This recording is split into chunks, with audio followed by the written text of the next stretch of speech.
오늘 말씀은 임금과 구주이신 예수님입니다. 우리 31절 5장 31절 같이 읽겠습니다. 시작. 이스라엘에게 회개함과 죄사함을 주시려고 그를 오른손으로 높이사 임금과 구주로 삼으셨느니라. 기도하겠습니다. 하나님 아버지 감사합니다. 오늘도 귀한 진리의 말씀을 예배하여 주심을 감사합니다.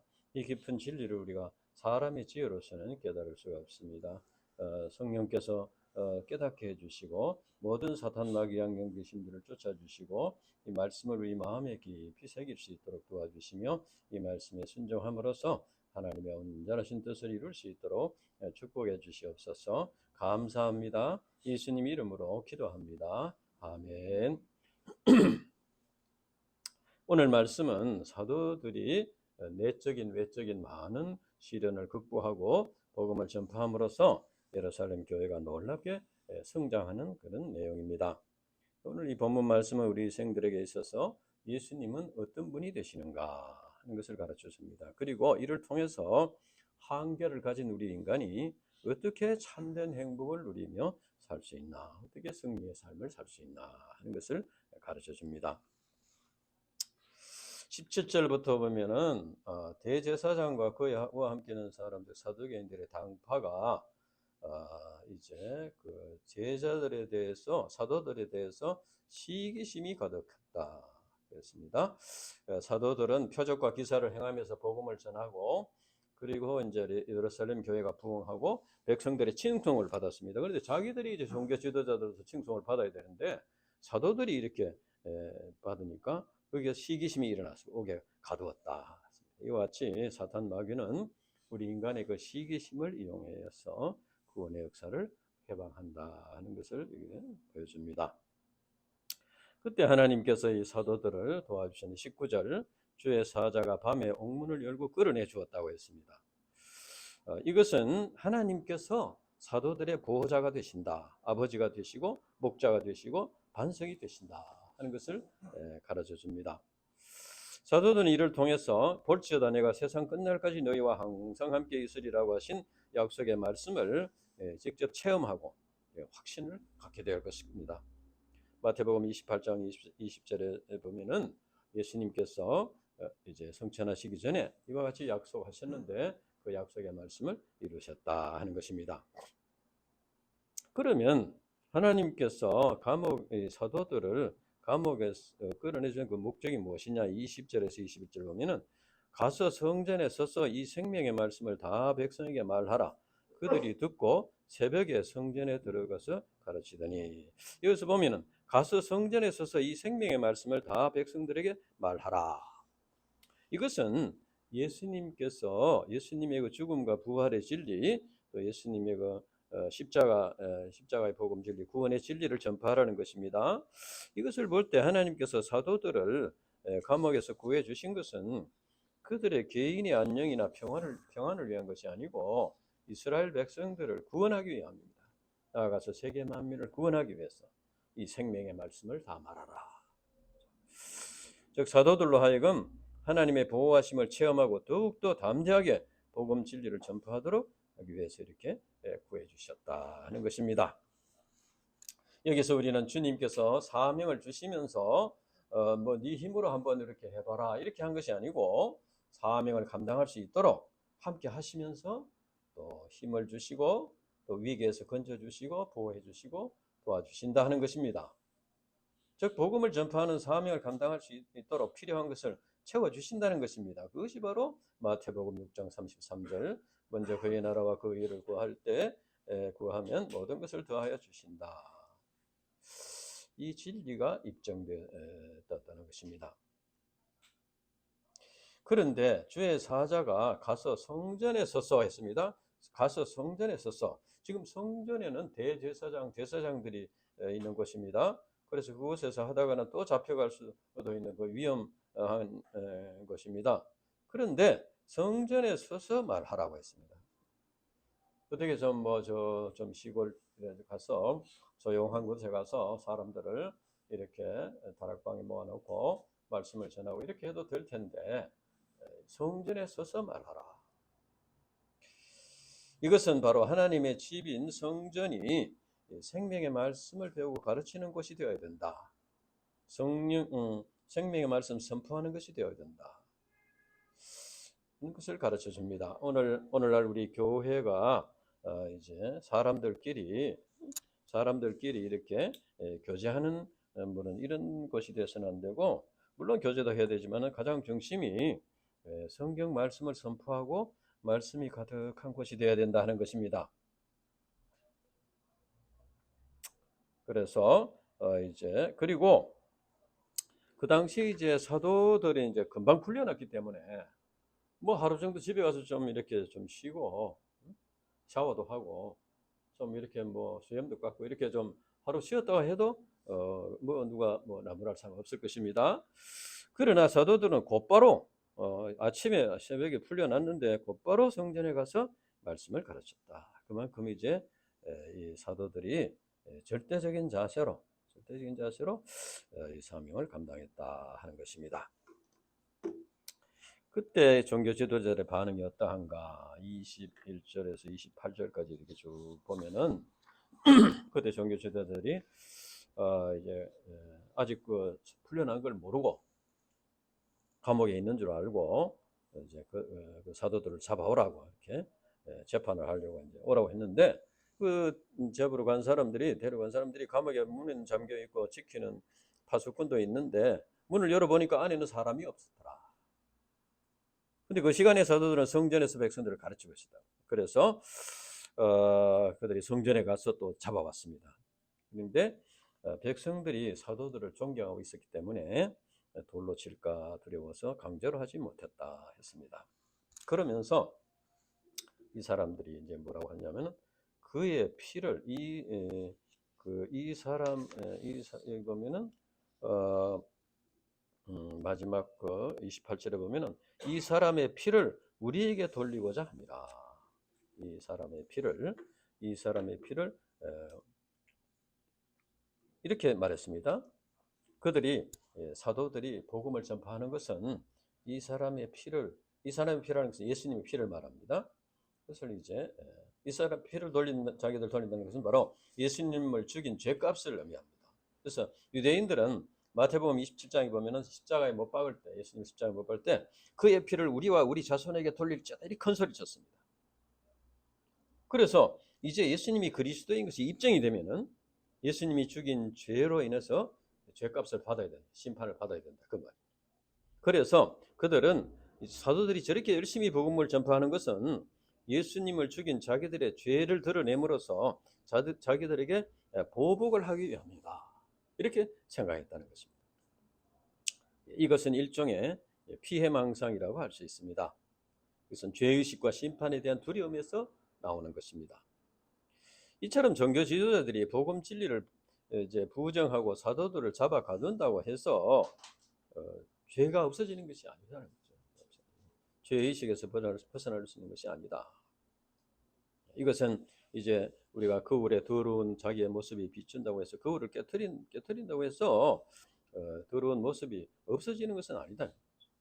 그 당시 종교 지도자들이 죄의식과 심판에 대한 두려움에 시달릴 것이 아니고 그들도 회개하면은 죄사함과 구원을 받을 수 있습니다.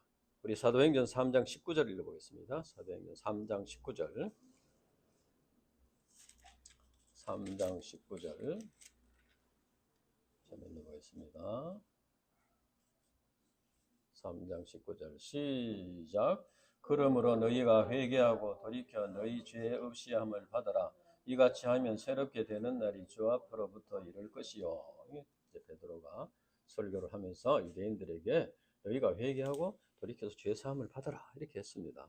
그러나 그들이 죄를 회개하지 않았기 때문에 이렇게 스스로 죄책감과 두려움에 시달리고 있었다 하는 것입니다.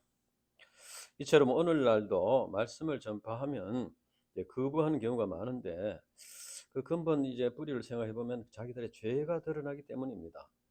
사실 뭐 복음을 이제 영접하고 회개하고 구원받기 위해서 기다리고 있는 그런 사람은 아마 없을 것입니다. 그래서 우리는 말씀을 영접하지 않고 전도자를 배척하고 교회를 부정하고 이렇게 하더라도 에스겔서 3장 11절 말씀과 같이 듣든지 아니 듣든지 성령을 의지해서 이제 복음을 전파해야 된다 하는 것입니다. 그러면서 그 당시 사도들은 마음의 확신을 가졌습니다. 29절에서 30절 우리 같이 읽겠습니다. 29절에서 30절 5장 29절에서 30절 시작.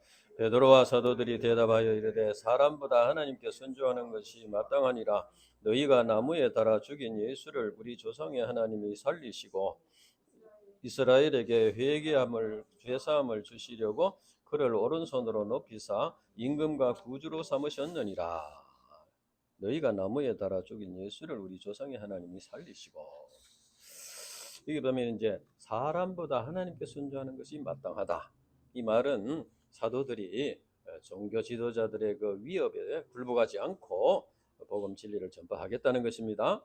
그리고 이제 그를 오른손으로 높이사 이것은 이제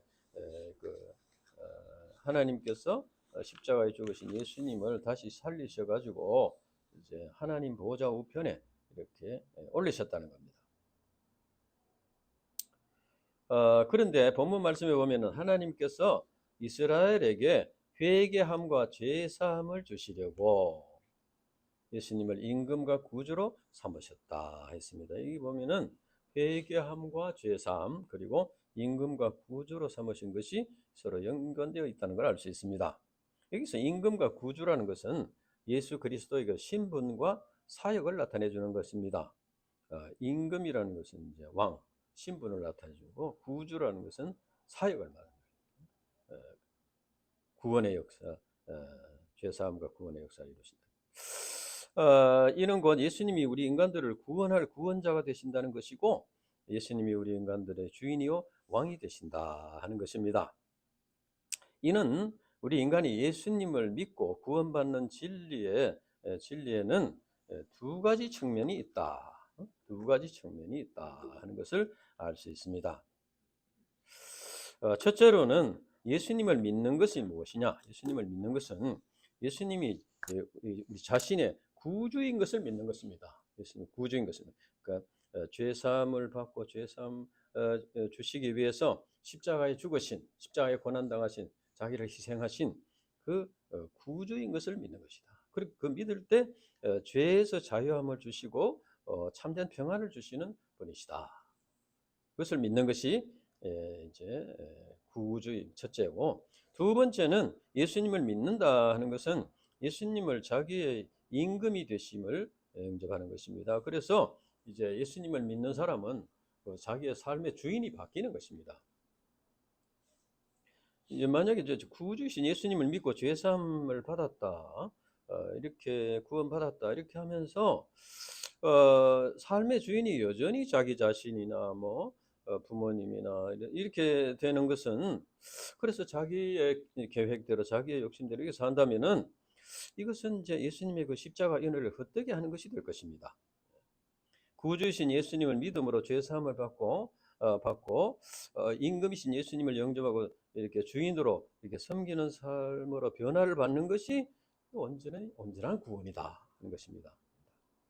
그래서 구주이신 예수님을 믿고 죄 사함을 받고 심판에서 구원받은 자들은 예수님을 이렇게 삶의 주인으로 영접하고 순종하는 삶을 살게 된다.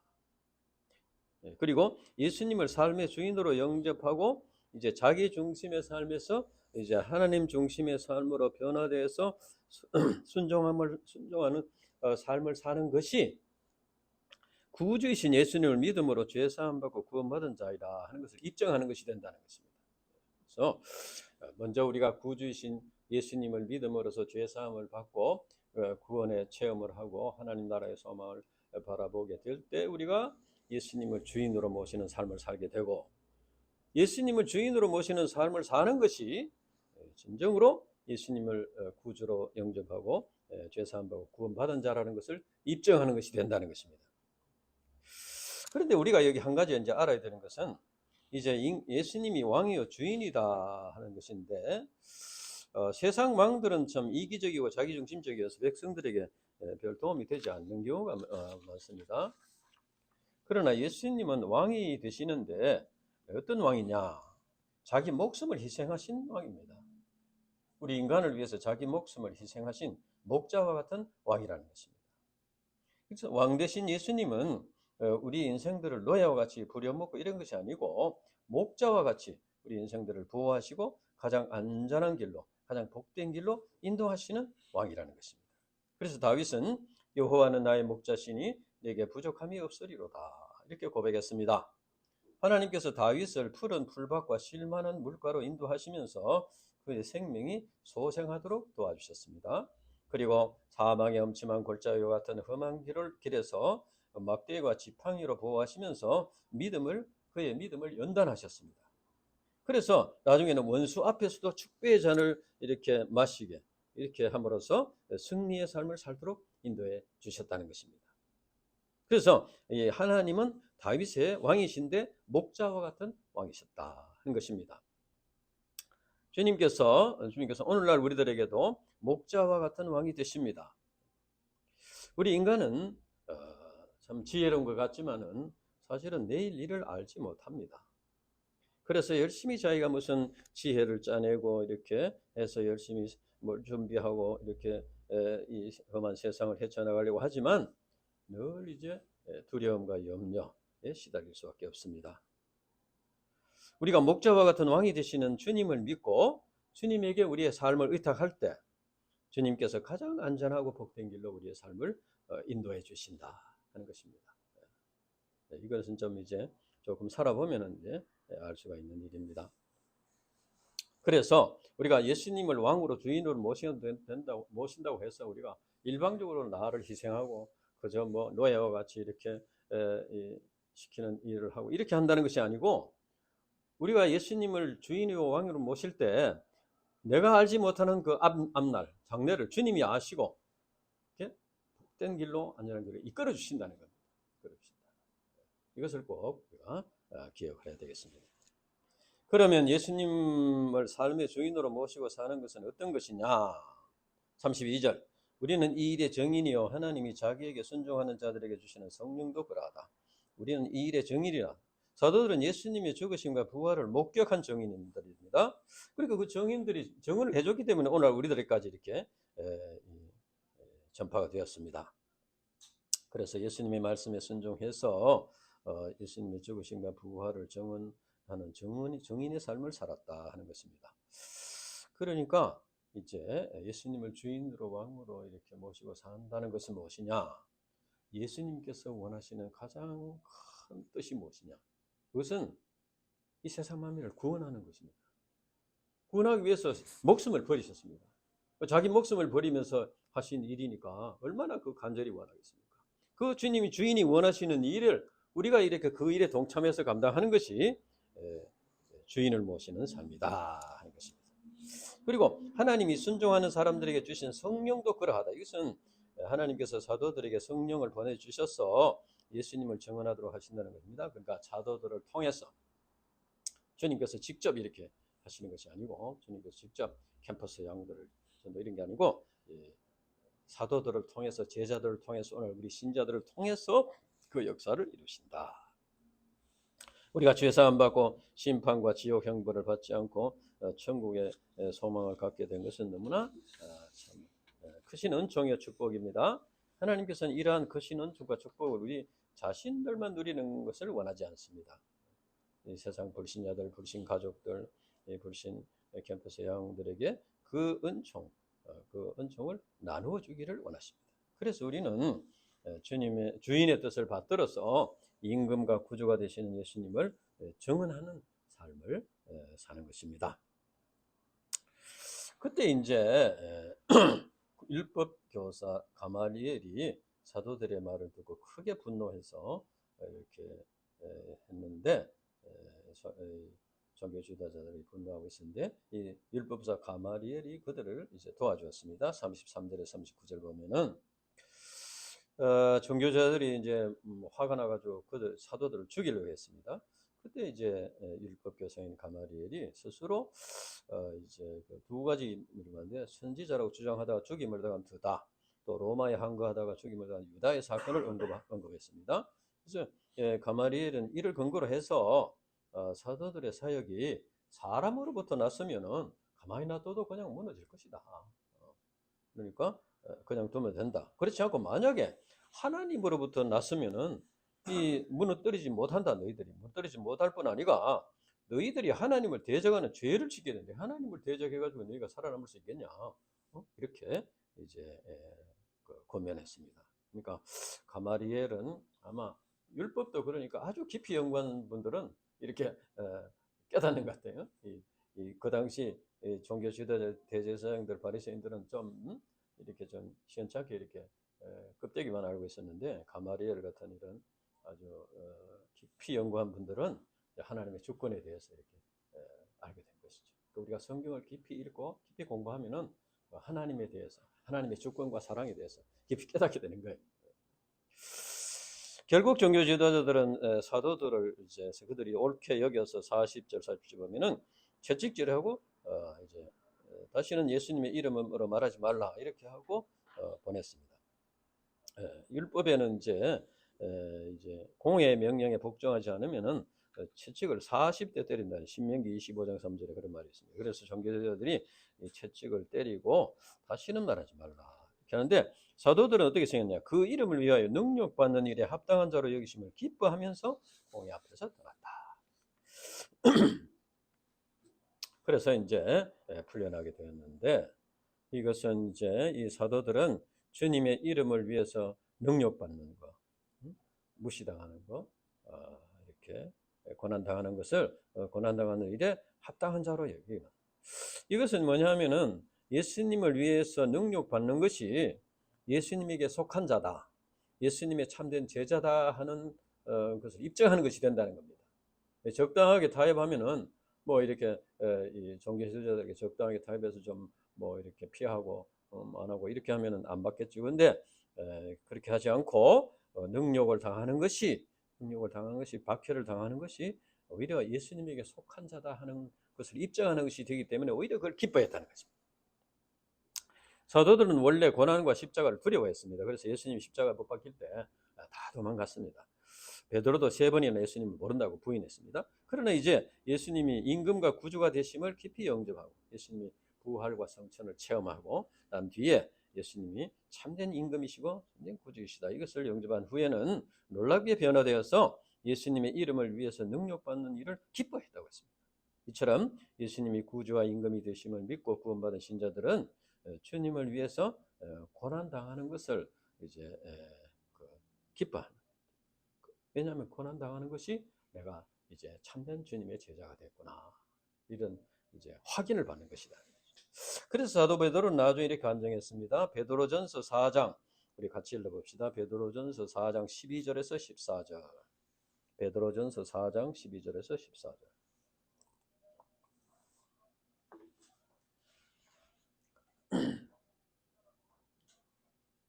베드로전서 4장 12절에서 14절을 배웠습니다. 시작. 사랑하는 자들아 너희를 연단하려고 오는 불시험을 이상한 일 당한 것 같이 이상히 여기지 말고 오히려 너희가 그리스도의 고난에 참여하는 것으로 즐거워하라. 이는 그의 영광이 나타나실 때 너희로 즐거워하고 기뻐하게 하려 함이라. 너희가 그리스도의 이름으로 치욕을 받으면 복이 있는 자로다. 영광의 영 곧 하나님의 영이 너희 위에 계심이라. 그랬습니다. 우리가 그의 그리스도의 이름으로 치욕을 받는 자들은 영광의 영, 하나님의 영이 그 위에 계신다.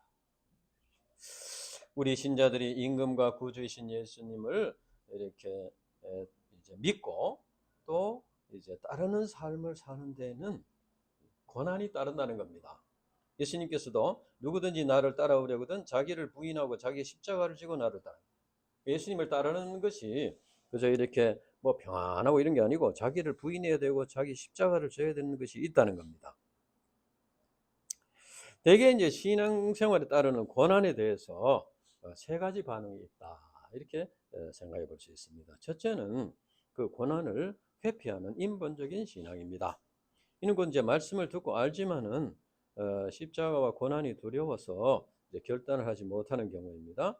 특히 이제 말씀을 들어도 자기에게 현실적인 이제 도움을 주는 이런 또 크게 희생하지 않아도 되는 이런 말씀을 이제 받아들이고, 그리고 이제 십자가를 지고 고난을 당해야 하는 말씀, 자기를 희생해야, 자기를 부인해야 되는 말씀, 이런 말씀은 이제 잘 받아들이지 않는 그런 경우입니다. 이런 경우에는 이제 이런 경우에는 이제 자기는 부분적으로 알고 지식적으로 이렇게 받아들이면서도 이제 자기는 예수 잘 믿는 거로 그렇게 하는 것이 예수를 이렇게 착각하는 경우가 있습니다. 실제 생활에서는 이제 말씀과 예수님을 체험하지 못합니다. 이렇게 합니다. 고난을 감당하고 주님을 따를 때 그 주님을 만나는 체험을 할 수 있는데 이렇게 하면 체험을 하지 못하니까, 그러니까 신앙이 이론적이고 이렇게 윤리적인 차원에 머물러 있기가 쉽다 하는 것입니다. 두 번째는 이제 고난을 억지로 감당하는 율법적인 신앙입니다. 이것은 이제 십자가가 부담이 되기는 하지만은 하나님의 심판이 두려워서 안 할 수도 없고, 그렇게 이제 망설이다가 사람들의 눈치를 살피면서 이렇게 의무감에 젖어서 이렇게 감당하는 경우입니다. 이런 경우에는 이제 신앙생활에 따른 기쁨을 누리지 못합니다. 그러니까 신앙생활이 오히려 큰 무거운 짐이 됩니다. 그러니까 이제 우리가 이 신앙생활은 우리 피곤한 육신의 삶을 극복하는 신앙생활이 이 육신의 삶을 피곤하고 이 험한 세상에서 참 살아가는 그 육신의 삶을 극복하는 원동력이 되어야 됩니다. 신앙생활이. 그런데 오히려 신앙생활 자체가 무거운 짐이 됩니다. 그러니까 육신의 삶도 무거운 짐이고 신앙생활도 무거운 짐이고, 그러니까 이건 오히려 세상 불신자보다 더 무거운 짐을 지고 이렇게 살게 되는 결과가 된다는 것입니다. 그래서 이런 이런 율법적인 신앙, 이것도 벗어나야 됩니다. 셋째는 십자가를 기쁨으로 감당하는 복음 신앙입니다. 이것은 오늘 본문에 나오는 사도들과 같이 예수님의 이름을 위해서 받는 능력을 기쁨으로 감당하는 경우입니다. 이 기쁨으로 감당할 때 어떻게 됩니까? 먼저 그의 나라와 그의 일을 구하라. 그러면 모든 것을 더해 주시리라. 주님께서 더해 주시니까, 세상 일에서도 이제 승리를 하게 되고 마음에도 기쁨으로 이렇게. 이것이 이제 우리가 주님의 고난에 동참하는 것입니다. 우리 신자들이 예수님의 고난의 길을 따라가면은 이제 예수님과 함께 부활의 영광에도 참여하게 되는 것입니다. 그래서 이것이 참된 소망이다. 이 세상에서도 주님이 도와주시니까 승리의 삶을 살게 되고, 그 다음에 이제 마지막 하나님 나라의 소망을 이루게 된다. 그래서 로마서 8장 10절에 자녀이면 또한 상속자 곧 하나님의 상속자요 그리스도와 함께한 상속자니 우리가 그와 함께 영광을 받기 위하여 고난도 함께 받아야 할 것이니라. 그렇습니다. 예수님과 함께 영광을 받기 위해서 고난도 받아야 된다. 우리가 이제 주님의 고난에 참여한다고 해서 사도들 같이 꼭 채찍에 맞는 것 같은 이런 육신적인 고통, 뭐 이런 것만 말하는 것은 아니고, 이제 예수 믿는다고 뭐 채찍에 때려 그런 경우는 없지 않습니까? 그러니까 이제 예수님을 믿음으로써 사람들의 오해를 받고 비난을 받고 또 억울한 일을 당하고 그런 것을 참아야 하는 고난도 있습니다. 근데 이 캠퍼스 나가서 양들 이렇게 복음을 전하면 이제 거의 뭐 배척하고 무시하고 이런 고난, 불신 가족들로부터 또 오해를 받고 비난을 받고 박해를 당하는 이런 고난, 또 이제 세상에서도 신자라는 것 때문에 불이익을 당할 수 있는 그런 고난, 이런 고난들이 이제 우리가 예수님을 믿고 사는 우리들에게 당하는 고난입니다. 그래서 우리가 고난을 당할 때 우리는 어떻게 되냐? 먼저 나를 위해서 고난 당하신 예수님을 바라봐야 됩니다. 그러니까 우리가 고난을 당하지만 예수님이 당하신 고난에 비하면 그건 아무것도 아닙니다. 작은 고난입니다. 그래서 히브리서 12장 2절 믿음의 주여 또 온전하게 하시는 이 예수를 바라보자. 그는 그 앞에 있는 기쁨을 위하여 십자가를 참으사 부끄러움을 개의치 아니하시더니 하나님 보좌 우편에 앉으셨느니라. 아멘. 우리가 이제 고난을 당할 때 예수님을 바라봐야 됩니다. 나를 위해서 고난 당하신 예수님. 그것을 바라볼 때 내가 당하는 고난은 뭐 너무 작은 것이다. 이렇게 우리가 알 수 있게 되는 것입니다. 그렇지만 우리가 이 작은 고난이라도 감당할 때 예수님과 하나가 되는 것입니다. 그 고난을 회피해버리면 예수님과 바른 관계가 이루어질 수 없다는 것이죠. 그래서 이제 그 고난에 참여할 때 예수님과 하나가 됨으로써 주님과 함께 영광을 얻게 된다. 이제 공회에서 풀려난 사도들은 이제 42절에 보면은 날마다 성전에 있든지 집에 있든지 예수를 그리스도라고 가르치기와 전도하기를 그치지 아니하였다 했습니다. 여기서 집에 있든지 영어에 보면은 from house to house from house 이 집 저 집에서 집집마다 그러니까 이제 성전에도 했지만 가정에서 가정에서 이 말씀을 가르치고 배우는 그런 역사가 일어났다는 것입니다. 네. 우리 연준이 언제 형제도 집에서 이제 성경을 배우고 이렇게 하면 좋겠습니다. 근데 여기서 보면은 가르친다는 것은 teaching입니다. 이것은 논리적으로 설명하는 것이고 전도한다. 이것은 이제 proclaiming 선포한다는 겁니다. 이제 우리가 이 성경 말씀을 물론 이제 논리적으로 이렇게 설명을 해서 이해할 수 있는 부분도 있지만은 또 그렇게 해가지고는 알 수가 없고 일방적으로 선포를 하는 그런 부분도 있습니다. 그래서 이제 우리가 논리적으로 이렇게 이해할 수 없는 일들도 그 자체가 하나님의 말씀이니까 믿고 영접해야 된다. 성경에 보면은 니고데모가 예수님께서 거듭남의 진리를 말씀하시니까 사람이 어떻게 다시 모태에 들어갔다가 다시 나올 수 있습니까? 이렇게 말씀. 예수님께서는 성령의 역사를 가르쳐 주셨습니다. 그래서 이제 거듭남의 역사, 구원의 역사는 성령의 역사다 하는 것입니다. 이는 곧 구원의 진리가 성령의 역사로 깨달을 수 있다 하는 것입니다. 그래서 복음 진리를 전파하는 데는 성령의 도우심이 절대적으로 필요하다.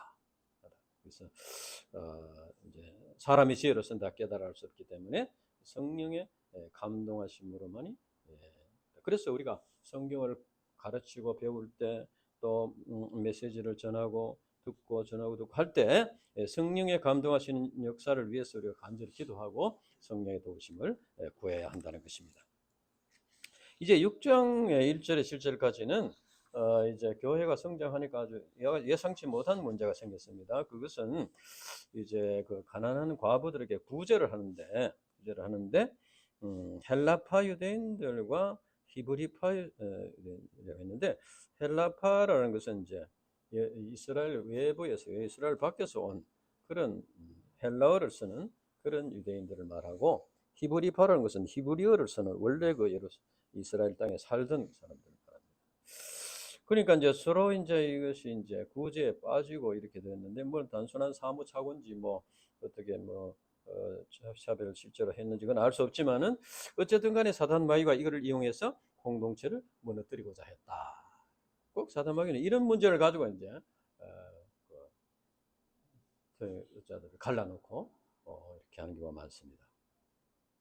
그때 사도들이 이제 일꾼들을 뽑아가지고 이제 재정적인 일은 그 사람들에 맡겨 자기들은 기도와 말씀을 전하는 일에 전념하고자 했습니다. 그래서 이제 7 사도들을 이제 뽑아가지고 이렇게 해서 그래서 이제 정말 사도들이 하나님 편에서 참 지혜롭게 이 문제를 해결해. 그래서 사단의 시험을 이길 수가 있었다.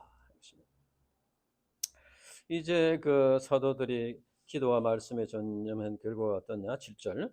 하나님의 말씀이 점점 엉성하여 예루살렘에 있는 제자들의 수가 점점 많아지고 허다한 제사장의 무리도 이도에 복종하더라. 이 제사장의 무리는 원래 이제 예수님을 죽인 자들인데 이들이 또 사도들을 그죠? 체포하고 뭐 이런 자들인데 사도들이 기도와 말씀을 이렇게 전념하니까 이들까지도 회개하는 역사가 일어났다. 하나님께서는 유대인들이 십자가에서 죽인 예수님을 다시 살리심으로써 우리 인간들의 임금과 구주로 삼으셨습니다. 초대교회 신자들은 예수님이 임금과 구주 되심을 믿음으로 죄사함과 구원을 확신하고 많은 박해 가운데서도 믿음을 지켰습니다. 그래서 진정한 기독교 신앙은 임금과 구주가 되시는 예수님을 믿고 영접함으로써 죄사함과 구원을 확신하고 예수님을 주인으로 모시고 하나님 나라를 바라보면서 순종하는 삶을 사는 것이다. 오늘날 예수님은 우리의 임금과 구주가 되시는 분이십니다. 목자와 같은 왕이 되시는 분이십니다. 그래서 우리는 이제 임금과 구주가 되시는 우리들은 우리가 예수님 임금과 구주가 되시는 예수님은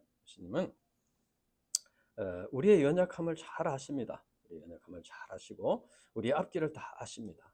우리보다도 더 잘 아십니다. 그러니까 우리가 무슨 계획을 세우고 뭐 하는 것보다도 그 목자이신 주님께 맡기면은 오히려 더 참 복된 길로 인도해 주십니다. 그래서 우리가 목자이신 예수님을 따라가는 삶을 살 때 예수님께서 우리를 보호해 주시고 위기에서 건져 주시고 또 가장 안전하고 복된 길로 이렇게 인도해 주신다. 그래서 우리가 이제 목자이신 예수님을 따라갈 때 마지막에는 예수님과 함께 하나님 나라에까지 가게 된다. 그래서 이제 우리가 예수님을 우리가 우리의 구주이시고 임금이시고 구주이신 예수님 깊이 마음에 영접하고 이제 예수님을 따라가는 믿음의 삶을 살아야 되겠습니다. 기도하고 마치겠습니다. 하나님 아버지 감사합니다. 오늘 더 귀한 이 진리를 우리에게 가르치셔서 감사합니다. 연약한 우리 인간들은 내일 일을 알지 못하는 한계를 가지고 있습니다. 그래서 참 이렇게 자기가 열심히 노력하고 뭔가를 이렇게 준비하고 하면서도 장래에 대한 두려움과 염려에 시달릴 수밖에 없습니다. 이제 목자가 되시는 예수님, 참 이제 우리의 반석이 되시는 예수님을 주인으로 모시고 살 때 주인 되신 주님께서 우리의 삶을 우리를 위해서 십자가에 죽기까지 고난당하신 예수님께서 우리의 삶도 이끌어 주셔서 하나님 나라에까지 인도해 주실 것을 믿습니다. 우리가 이제 이 예수님을 깊이 마음에 영접하고 믿음의 삶을 살 수 있도록 축복해 주시옵소서. 감사합니다. 예수님 이름으로 기도합니다. 아멘.